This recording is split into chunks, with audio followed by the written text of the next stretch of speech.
Assalamu alaikum, урматтуу Москвадан мекендештер. Амансыздар, сиздер менен кайрадан эле Москва бар. Ак кеме студиясында бүгүн бизде конокто биздин Саламат деген комузчу жигитибиз атайын Кыргызстандан келген, чакырып келдик бүгүн студияга. Сиздерди бир кыргыздын 3 кыл комузу менен көңүлүңүздөрү бир ээритип, жакшырлардан ырда бер деп чакырдык. Саламатсың?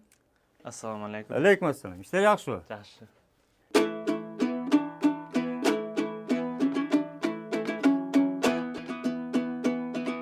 Assalamu alaikum, haylap жылдап иштеген, чалгуу эмне билбеген, жыл өткөн сайын гүлдөгөн эмгекчилелим аманбы.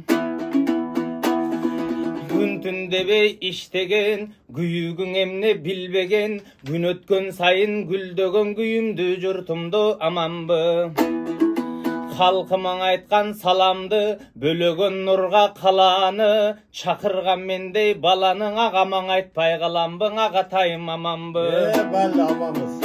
Агамды көздөй карасам, ооздон нур өзү төгүлөт, жүзүнөн чыккан нурунан эл уулу экени көрүнөт. Адамдын сыры адамга кирип чыккыча билинет, агамдай болгон адамдар болсо экен деймин көбүрөөк. Анткени устакана ачканды, тартып жатат москалар. Чайхана ачкан кыргызды, тартып жатат москалар. Мигранттарга жаңылык айтып жатат москалар. Муктаждарга жардам берип жатат москалар. Москаларды көргөндөр суроосуна жубалар. Элин жерин ойлогон бейиштен орнун табар. Ана эмесе жамы журт кайталап айтам бул жерин. Сиздердин алдыңыздарда кайрадан эле Москва бар. Бале. Ассаламу алейкум. Ва алейкум ассалам. Куш келипсиң, Саламат? Куш келдик. Денсаулык иштер жакшыбы? Кудайга шүгүр. Москвада кантип атасың? Москва жактыбы? Жакты Москва, кудайга шүгүр иштеп атабыз эл катары. Канча болду келгениңе? Келгениме ошо окууну бүткөндө эле келгем, университетти бүткөндө эле 5-6 жыл болуп калды. Москвада келип кетип, ушу көнүп калгандарданбыз. Местный болуп калсың. Комузга келсек, комузду канча жаштан бери чертесиң? Качан үйрөнгөнсүң? Жаштыгыңдан бери чертесиңби? Комузду ошо жаштыгымда ата-энебиз баягы убактысын текке кетирбесин деп кружокторго берген. Бирок аябай чеберчилик деңгээлге чейин деле черткен эмеспиз. Болгон ырга кызыккандыктан кыңылдатып жүрүп, ушуга чейин таштабай келдик да. Канчанчы класстарда баштадың? Ошо 2-3 класстарда бир жаш эле беркиндей оңой күйлөрдү гана үйрөнүп, ошо менен токтоп калган да. Бирок баягы ырга болгон кызыгуу комузду унутурган жок. Анда бир мындай өзүңө жаккан чыгармалардан бирди дагы аткарып берсең элдерге.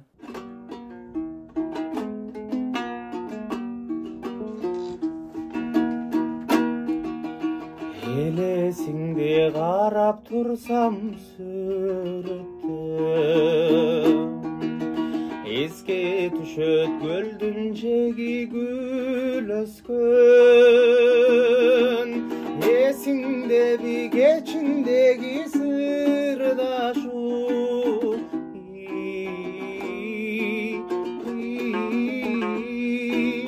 суруп чыгып таттуу сөздү жүрөктөн.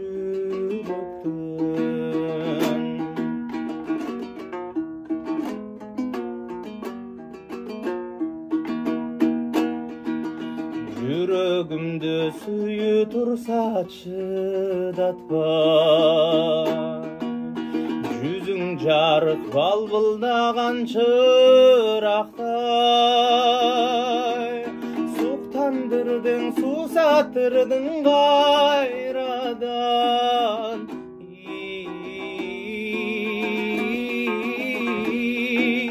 Кезелтеден бирге жүргөнүн актай.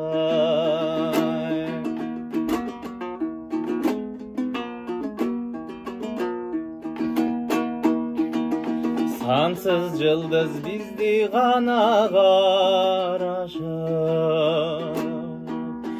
сени менден, мени сенден талашып. Ойноп күлүп көткө жүрдүк жаркыным.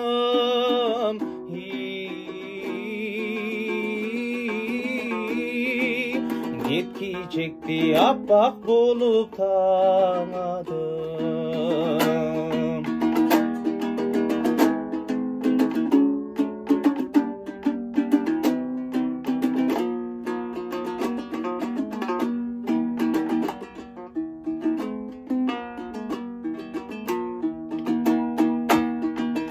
Bir ok mezgil ötkön sayın arılar, tetir karap burulasın arula. Azap tartı varman güçöp jürgömün,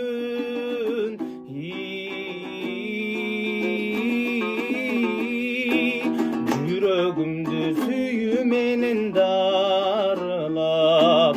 Azap tartı varman güçöp jürgömün,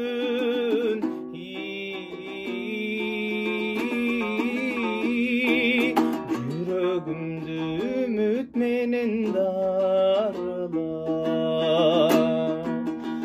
Yüreğimde süyümenin darılap. Ya belli. Молодец. Туғандар, Саламат Комузчунун өзүнүн YouTube каналы бар. Ошол өзүнүн YouTube каналына көбүнчө өзүнүн чыгармаларын чыгарып турат. Саламат Комузчу деп издесеңиздер, YouTube'дан чыгат. Андан сырткары Instagram бар. Instagram баракчасына да катталып, ошол жерден комуздун жакшы ырларыны, комуздардаган күйлөрдү, ырларды уксаңыздар болот. Деги эле ушул видеого деле лайктан басып, өзүбүздүн чыгармачыл инибизди колдоп, жакшы сөздөрүңүздөрдү жазып кетиңиздер. Москвада эмне иш кылып атасың анан? Москвада азыркы тапта курьерлик менен алек болом. Кайсы фирмада? Ozon Fresh'te. Негизи курьерликтен аябай көп жылдан бери курьерлик менен алектенем. Бул чөйрөнүн ошо ата башым. Профессионал дейм. Профессионал курьер. Каякта көп акча табылып атат, бүт бардыгын билем. Өтө жакшы. Негизи эле иштер кандай болот? Заказ кандай болот азыр? Заказ ушу жаз келгенге бир аз тынчый түштү, бирок эртең жаан-чачындарда кайра эле көбөйүп кетет. Өтө жакшы. Ушул ишиң өзү негизи мындай чыгармачылыгыңа тоскоолдук болбойбу? Мисалы, иштен бошоп келип, чарчап келип, комуз ойногонго убактың болбой калганда кандай мындай? Чарчап бул иш тетиринче чарчатпаган иштерге кирет. Ошон үчүн мен канча жерге иштедим, мисалы, таксиге иштедим, өзүбүздүн машинени алып көрдүк, анан магазиндерде зам директор кызматына чейин жеттим, бирок тескеринче ошолор тоскоол болот экен да. Курьерчилик ушун наоборот эркиндик берет экен. Мен машинемде ар дайым комузум жанында болчу.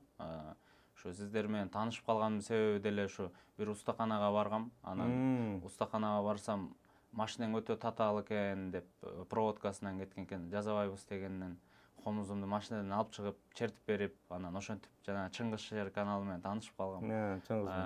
Ошо менен ошол аркылуу сиздер менен таанышып калдым. Негизи эле аябай көп эркиндик берет курьерчиликчи. Заказ күтүп отурганда көп эле убакыт көп болот. Көбүнчө өзүң менен кошо алып аласың комузду. Ар дайым жанында болот. Даже ар дайым, өтө жакшы. Азыр мына колуңдагы комуз өзгөчө экен да, мисалы мына оймо чимелер түшүрүлүп өзгөчө жасалган комуз экен. Ушуну атайын заказ менен кылдырдыңбы, кандай болду эле? Бул өрүк комуз. Негизи өрүк комуз, негизи комуздардын жакшы чапкан усталар саналуу эле гана. Намазбек Уралиев деген ошо комуз чапчы эле, кийин алар 2-3 орундарга түшүп калды. Азыр Орозбай дегендин комузу бар, номер 1. Андан кийин эле ушул аганын комузу, тилек каршы атын унутуп атам. Агам ушуну атайын заказ кылып алып берген. Бишкектен. Бишкектен. Өзү видео сообщение менен мага салам жолдоп, анан салып жиберишкен. Өзгөчөлүктөр ошо, мындай мыгы жок, нукура чабылган. Бул жеринде негизи мыгы эле кагып коет. Ушундай. Азыр ошо Орозбайдын бир комузун заказ кылып атам. Ошо мен мыкты комуз чапкан усталар саналуу эле гана. Жакшы. Раймалы, атактуу Раймалынын кайсы чыгармалары жагат? Ошолордон да бирди аткара берсиң биздин көрүүчүлөргө. Макул. Раймалы атанын Махаббат дастаны жанагы Бакайдын жайытындагы кинотасмасындагы ошо ырды ырдап берейин. Бардыгына жагат экен ошол. Мага да аябай жагат.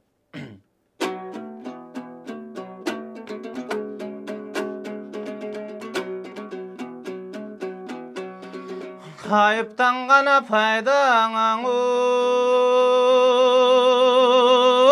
buldun bu.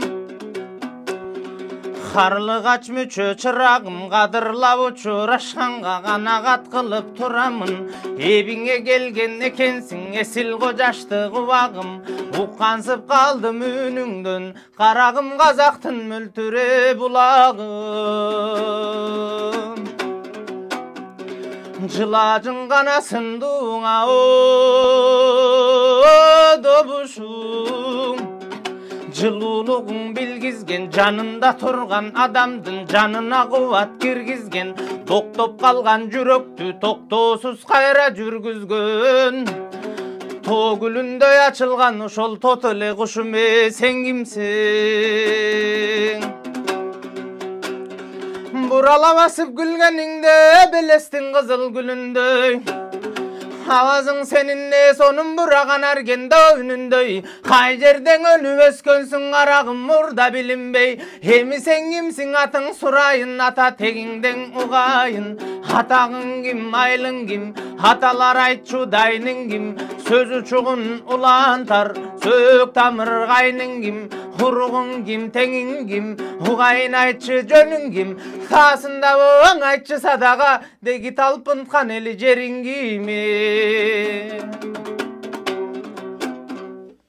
Mana туғандар, өзіңіздер уктуңуздар, кыргыздын 3 кыл комузу өзгөчө үн да, өзгөчө звук, өзгөчө мындай эстрадачыларга караганда именно ушул биздин нукура комузду ойногондор өзү негизи эле акыркы күндөр азайып кетип атат. Ушул өзүбүздүн тарыхый нукура аспаптар менен ойногон биздин жигиттерди, кыздарды колдоп, дайыма ушундай чакырган, мейманга чакырганда сиздерди колдоп, коштоп, жакшы сөздөр жазып кетсеңиздер жакшы болот. Анан сөзсүз каналга катталсаңыздар, бул почти күндө эле чыгып турат видеолор. Кандай кылып атасың азыр? Убакыт болуп атабы? Азыр ошо жигердүү иштегенге кириштим. Мен дагы сиз туура айтып кеттиңиз. Комуз кыргыз аспабы бир аз артта калып кетип аткандай бул заман жарышындачы. Жаштардын баары гитара, аккордеон дегендерге кызыгып, ал инструменттер көлөмү чоң болгондугуна байланыштуу той аштарда комуздун басып коет экен да. Ошон үчүн элдер комуздан черткенден тартынып калгандайбы. Бирок мен тескерин даңазалайын деп турам. Себеп комуздун мүмкүнчүлүгү чоң. Заман өнүгүп атат демек, буга дагы ар кандай шаймандарды сатып алып, муну дагы бир жакшы деңгээлге алып чыкса болот. Жанагы кыргыздын комузу, салты, наркы ар дайым өзүбүздүн жаныбызда жүрөт турбайбы? Боз үйүбүз деле чечилип, кайра тагылып, өзүбүз менен чогуу. Комуз деле ушул биздин ата-бабаларыбыз деле билип атайын чоң кылып койсо деле болмок экен болгону, бирок бул алып жүргөнгө ыңгайлуу болбой калмакта. Компактный деген бул компактный. Бардык жерде алып жүрөбүз мына. Америкада адамдарга баягы эмени таанытуу боюнча, сабаттуулук жайуу боюнча атайын $1 эмелерди тартып жөнөтүшкөн экен. Ар кандай атактуу даңктуу картиналарды, ошентип долларларды таратуу менен ошондой ар кандай сүрөттөгү алар ошентип элдин арасына билим жаяйыл дешкен экен да. Биздин билимибиз болсо андай жайылтууга муктаж эмес экен да. Биз билимибиз, биздин жашообуз ар дайым өзүбүз менен чогуу жүргөнгө ылайыкташылган экен. Биз себеп көчмөн болгондуктанчы. Келечек, мисалы динде элечек кийгиле деди эле, то есть хиджаб кийсин же оронгула десе, биздикилер андан да ашырып ата-бабабыз элечек атайын бир философия кылып көркөмдөп кооздошкон экен да. Ошондуктан албетте үндөйм, комуз көргөн контенттериңиздерге бармакчаны басып, өзгөчө колдоңуздар. Сөзсүз, өзүбүздүн кыргыздын улуттук кийимдерини, улуттук аспаптарын негизи эле каада салтыбызды эч качан унутпашыбыз керек. Кыргыз өзүнүн тилини унутпай ушундай дайыма жакшы сактап ата-бабабыздан калтырган ошол комуз, калпак, элечек, боз үй, андан сырткары каада салттарыбызды дайыма унутпай сактап, муундан муунга өткөрүш ар бирибиздин парзыбыз. Анда современный деген тема боюнча эми современный ырлардан дагы бирди аткарып берсең. Заманбап деп калдыңыз. Ошо жаштарды кайра комузга кызыгуусун арттыруу боюнча ушундай аракеттер көрүп жатам. Агам бар, өзү музыкалык сабаты бар, консерваторияны бүткөн, музыкалык гармонияны аябай жакшы билет. Анан ошодон сурап, азыркы заманда аябай эме болуп жаткан, хит болуп жаткан ырларды сурап, ошону комузга салып атам. Өзү мага ал анча деле кызык эмес эле, бирок жаштардын кызыгын арттыруу боюнча мен азыр Асхат Жетигендин Зарыкканда деген чыгармасын ырдап берейин. Балким бир аз жеткиликсиз чертеттирмин, бирок сиздер мындан да ашырып чертсеңиздер болот. Деги эле ошондой эле аккордеондогу бүт ырларды комузда чертсе болот.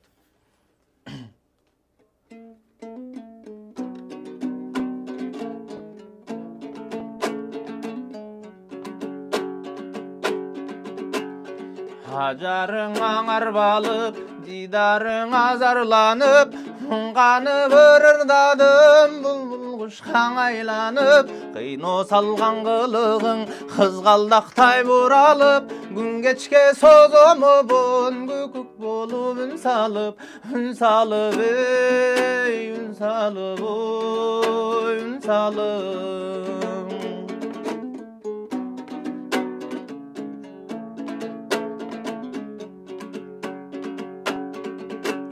Айыбы жок жаралган ажайып көркөмүңө, ашыгып ырарнайын асыл кечим өзүңө. Өчпөс болуп жанасың, өртсемал жүрөгүмдө, өзүң гана болсоң дейм өмүрлөшүм өмүрдө, өмүрдөң эй, өмүрдөң ой, өмүрдө.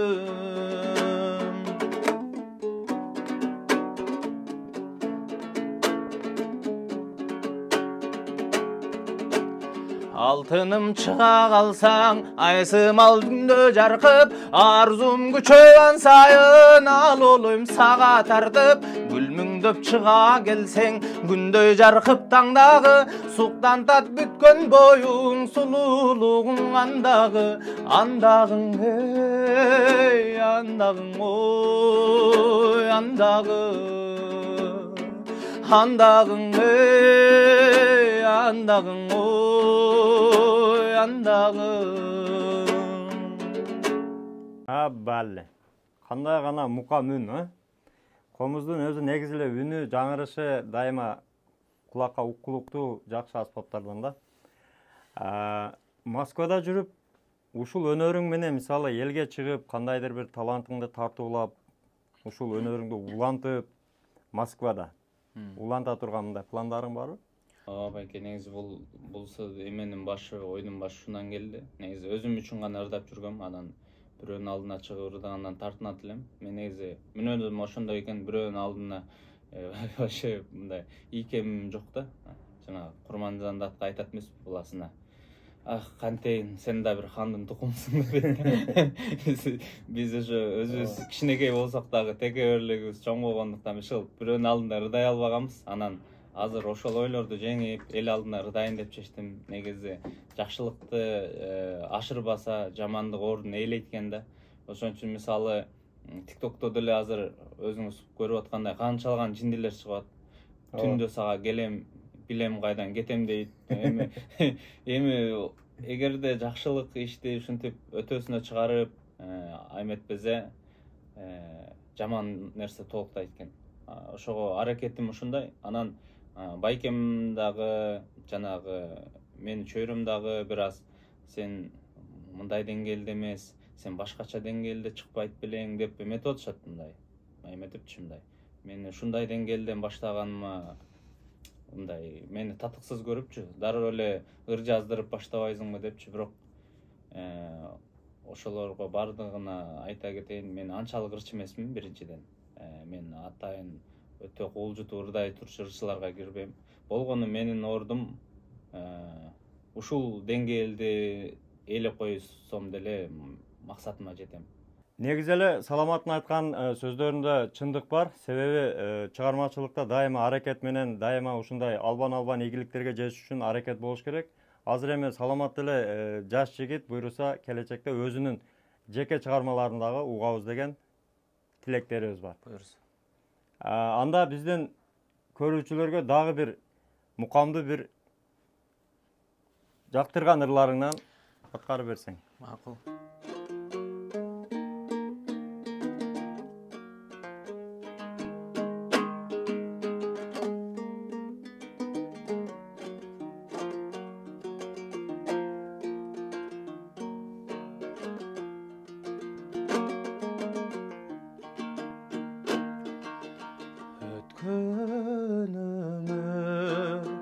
Өкүнтөт айла барбы өкүнгөндөн жета бар пайда барбы ишке тойбой менен таң атырган күлгүн жаш жалын жаш кайда калды артта калды жылаң айлап суу кечкен сайда калды жылгалардан гүл терген жайда калды ишке тойбой бийлеп күн батырган күлгүн жаш жалын жаш кайда калды кайда калды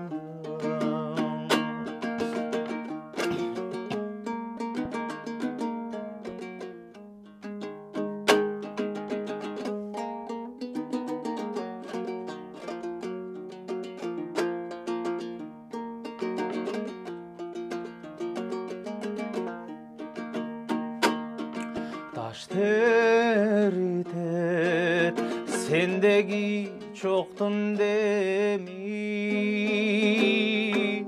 Kaysıl topkon alfarıp koştun meni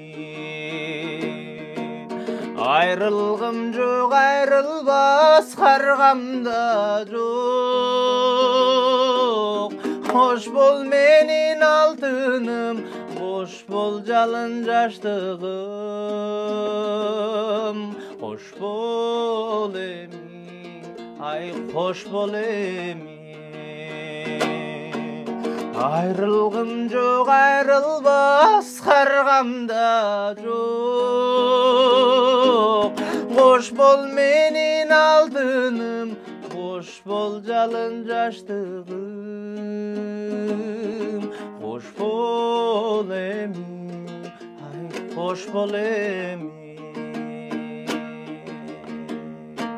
Ya балле. Мына туугандар бир катар жаштыкка да барып келдик. Негизи эле комуздун үнүнү алдынан уксаң өтө башкача чыгат да. Эми азыр микрофондо, видеодо кандай чыгып атат билбейбиз, бирок сөзсүз түрдө живой ырдаган жерде уксаңыздар, ар бириңиздер анын ошол чыныгы живой звугун уккан өзгөчө бир кубанч тартуулайт да.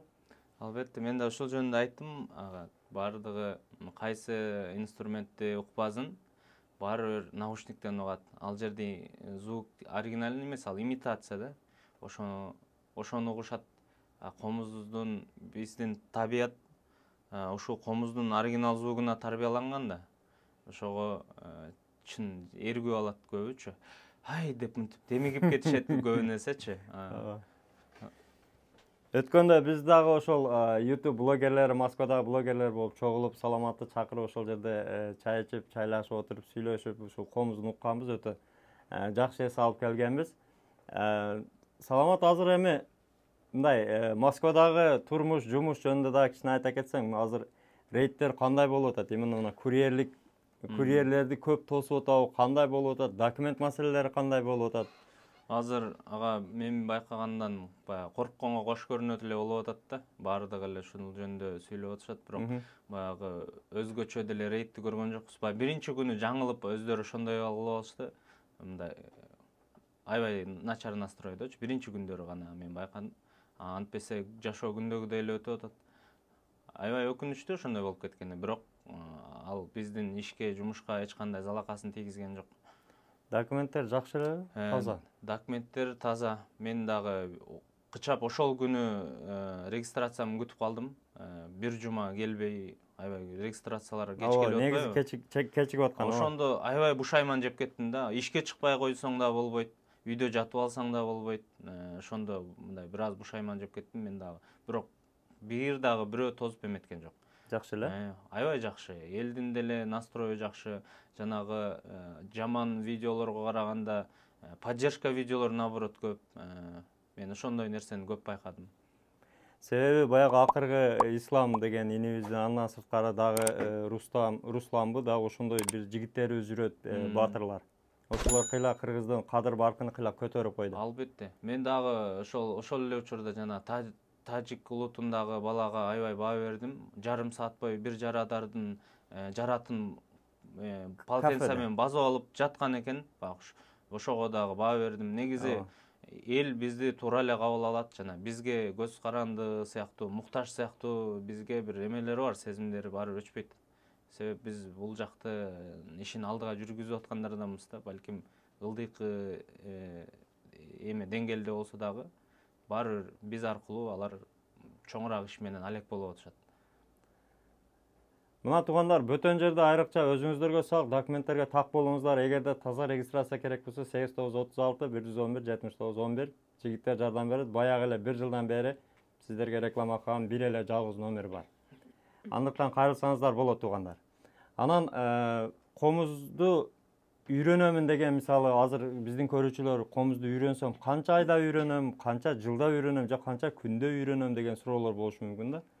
Канчалык тез үйрөнүп, мисалы ошол чертип, күйгө келтирип канча убакыт кетиши мүмкүн?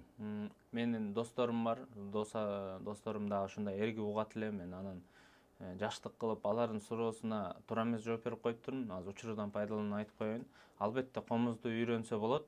Комузду үйрөнүш эч качан кеч эмес. Мен мисалы Мирбек Атабековдун Ой булбул дегенди ырдаганын уктум. Ал мага караганда жакшы чертиптир комузунчу. Мен деле деңгээлим ылдый да. Ал аябай жакшы чертиптир. Анан баягы Нурлан Насиптин черткенин көрдүм. Алар эч качан комуз кармашпаган. Негизи үйрөнсө эч убакыт кеч эмес, болгону үйрөнүш керек экен да. Ошогодон пайдаланып досторума да айта кетмекчимин. Мурун кийин менден сурагандардан бир 3 айда бир чыгарманы үйрөнүп, ошону ырдап, кийин мурун комуз кыңылдатып жүрсө болот. Бул аябай жакшы. Дагы айтат кете турчу нерсе, баягы чубак ажыга сурай беришти ошо комузга. Башка алымдар башкача жооп берди, бирок мага чубак ажынын жообу жакты да. Ошондуктан ошого амал кылып жүрөм. Комуздун эмеси кандай, орду димде дегенде ал айтып атат чубак ажы. Бул эме сыңары дейт, баягы добулбас сыяктуу ыргак бере турчу эле бир эме катары эсептелинет экен да. Себеби комузду черткенде адамдар денеси дүүлүп, шахбат алып бийлеп кетпейт экен. Ошого бул комуздун орду жакшы экен да. Деги эле биздин ата бабабыз чертип келген соң бул жерде эч кандай жаман нерсе жок. Канчалаган жакшы нерселер гана чертилген мындан. Демек туугандар, комментарийге жаза кетсеңиздер болот. Эгерде каалоо тилектер болсо, биздин Саламатка өзүнүн YouTube каналына деле кирип, каалоо тилектер жазып кетсеңиздер болот. Ушул видеону да колдоп, тууган уруктарга таркатып коюңуздар. Балким кимдир бирөөдүн комуз четкиси келип же комуз уккусу келгендерге кандайдыр бир өзүбүздүн мына улуттук аспаптарды жайылтууга, кыргыздын маданиятын өнүктүрүүгө кичине болсо да салымыбызды кошкон эсебиде ошолордун арасында, ошолордун катарында болобуз. Анда дагы бир жакшы бир чыгармаңды аткарып берсең. Нурак Абдурахманов жердешимдин Аппак сүйүү деген чыгармасына аткарып берейин анда.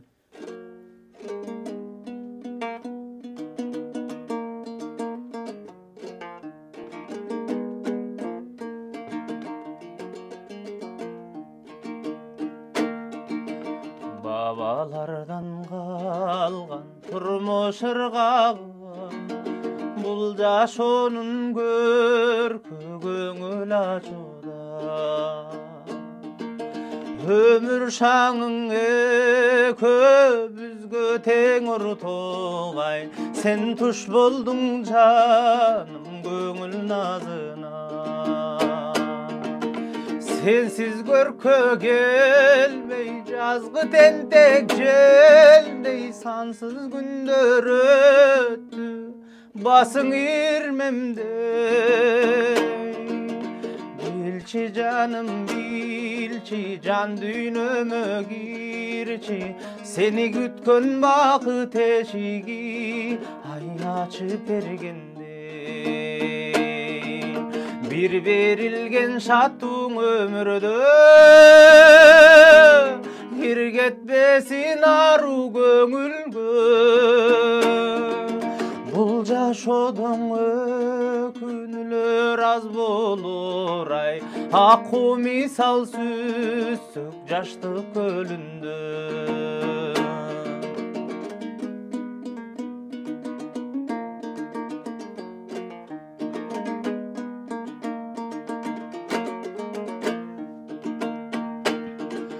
Бұл өмүрлөр өткөн өтө да берет, Қонақ сымалғомай қарап тұрсаң да,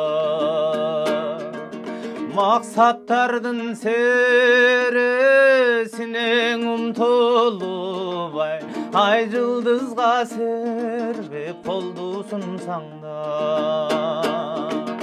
Назик көркі гүлдөй, керемети гүлдөй, чоң сүйгө жолугуну тилеймин.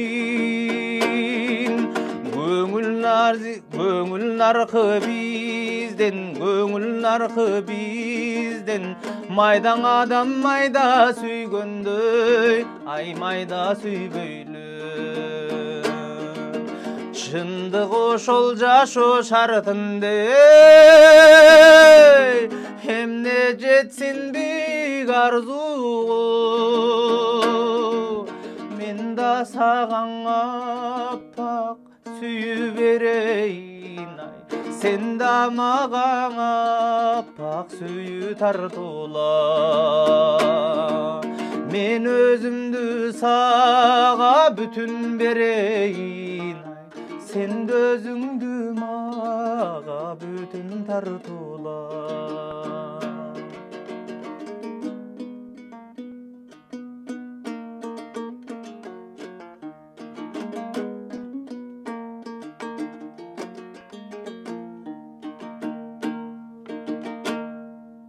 Ya балле.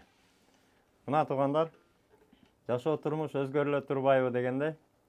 Эч качан кайгы капа көрбөңүздөр, дайыма жакшылыктарда болуңуздар. Саламат сага дагы чоң рахмат. Ушул кыргыздын 3 кыл комузуну, кыргыздын аспабын даңктап, даңазалап, дайыма ушундай ийгиликтерге жетип жүрө берикөм. Сиздерге дагы туугандар чоң рахмат. Бирден лайк басып, колдоп, видеолорду таркатып, жакшы сөздөрдү калтырып кетсеңиздер болот. Анан эгерде ушул видео жаккан болсо, эгерде көп лайк алган болсо, буюрса Саламатты дагы конокко чакырабыз. Андан сырткары комментарийге дагы кандай адамдар менен ушинтип сөз куруп, баян куруп, кандай темаларды куруп берели жазып кетсеңиздер, ошого карап биз өзүбүздүн Аккеме студиясына ушундай подкасттарды уюштуруп, чакырып, биздин бөтөн жерде жүргөн мекендештерге колдон келишинче жардамдарды берген аракет кылабыз туугандар. Деги эле бөтөн жерде бөөдө кырсыктан, куру дооматтан Аллахым сактасын. Аман болуңуздар туугандар. Москвадагы мекендештер кирди-чыкты боюнча границага кыйналган жердештерди бекер ташыган, жолдо полный жардам берген, чек арага до конца өзү барган Толкунбекке чалыңыз. Аккемеден десеңиз полный кошумча чыгымдар, разворот, черный список, өтүп кеткен, жоголгон документтер бекер болот. Машиналар комфорт, ыңгайлуу, жылуу жумшак барып келесиздер.